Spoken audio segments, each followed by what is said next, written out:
So, anything new with you, Miss? Oh, I I'm like very your jacket. sad today. What's the Rich. matter? You know, a dear friend of ours passed away Yeah. Sunday night, and one of Frank's dearest, longest friends, Cloyce Box, he played for the Detroit Lions. I think he was about 70 years old. He was one of these incredible human beings who was so robust and full of life and bigger than life. He was very tall and a Texan, and he loved horses Very and he loved handsome kids. man, and a wonderful end for the old Detroit Lions team when they were at their peak in the yesteryear, you know. He was terrific. He was, some of the people in this world who have he achieved a great amount of wealth, not because he inherited, because he worked his butt off his whole life. And so he spent a lot of time that people never knew about, because he was a very quiet, gentle man, just taking care of so many people privately, quietly, anonymously, you know, and yet because he was a wealthy man, you're always a target when you are. And that just used to break my heart. I used to think, I wish people could know what kind of a human being he is. Cloyce Box was a child of the Great Depression, and that was pretty darn tough. They lived in a very small house at the top of some little rise, and his father moved off. His father went elsewhere and left the family there. They were all very upset about that, Cloyce in particular. It was just tough times. You know, he came from nothing, and he built a Fortune 500 company. He accomplished enormous things in life, and I think it was because he didn't accept limitations. When you come from nothing, you learn how to take care of yourself and how to manage yourself, and you know, and just like he was one of the greatest football players that the Lions ever had. He made it very clear to me on occasion how hard he had worked away from football during the off season to establish himself in business, and so I think he was. He was proud of the time that he spent with the Lions, and certainly they had some great teams back in the 50s, and I believe won a couple of world championships. But he was also very dedicated to building his business, and he was very proud of that, and should have been, because he'd built a heck of a business, as you know. When Cloyce walked into a space, it shrunk because he was such a presence.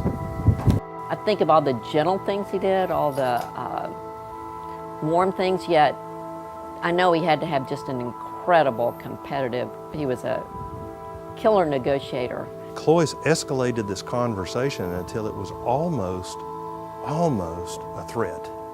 It was really close to being fistfights.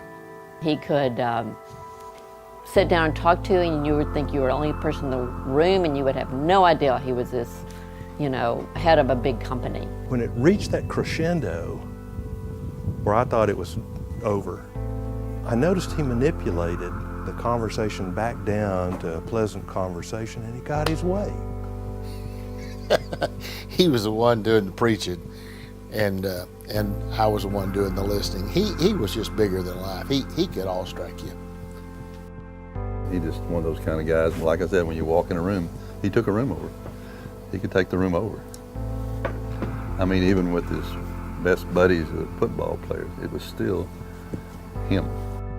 He knew all the right buttons to push and when to push them. I think people came to him because he was so talented in every field he got into.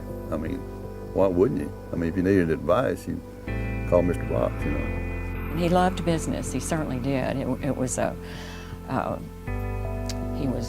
finalist. He was not going to do anything halfway. He never did.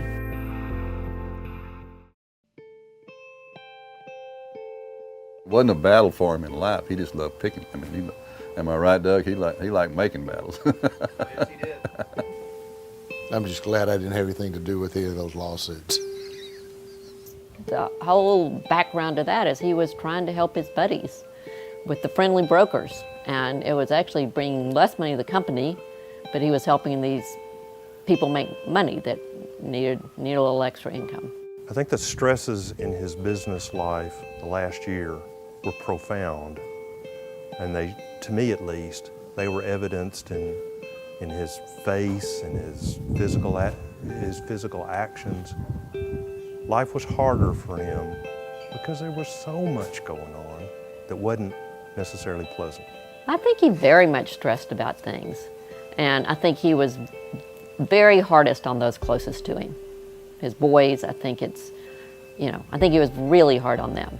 He was a perfectionist person. He was a high achieving person. He was a workaholic. I mean, he could go work in the office 12 hours and come home and work on the ranch 6 more hours. He just had an incredible amount of energy, and he was doing what he loved to do. And I think it was, from what I understand, it was hard on the boys because they didn't all have that same ability. And he was meticulous, and most meticulous about the ranch. He really was. And meticulous in business also. I think he thought he was invincible, and I saw several situations that he would always land on his feet. And I think had he lived, I think somehow he would have pulled out the issues that kind of caused all the division. I think he could have pulled it out. I don't know how, but he had an ability to make things work out.